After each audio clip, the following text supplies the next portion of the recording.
আল্লাহ যদি হাসরের ময়দানে বলে, বান্দা এটা আমার দেওয়া জিহ্বা ছিল, কতজন রে ডাকলি বন্ধু। আল্লাহ যদি বলে, বান্দা আমার এই জবানে আমার নামটা কি আমি একবারও শোনার অধিকার ছিল না?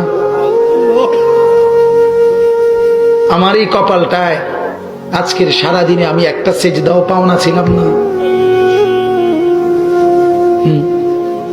আমার এই কানটায় আমি আল্লাহকে একটা বারো আজানের আওয়াজটা শোনার হক আমি পাওনা ছিলাম না? কি বলবি যুবক? হ্যাঁ মুসলমান, কি বলবো? বলো না বাপ, কি বলবো?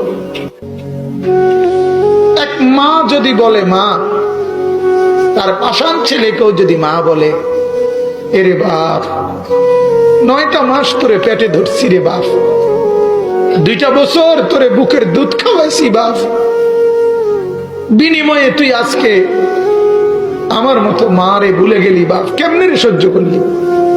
এই কথা বললে যত বড় পাষাণ ছেলেই হোক, সেও তো কিছুক্ষণের জন্য মাথাটা নোয়াই লাগবে।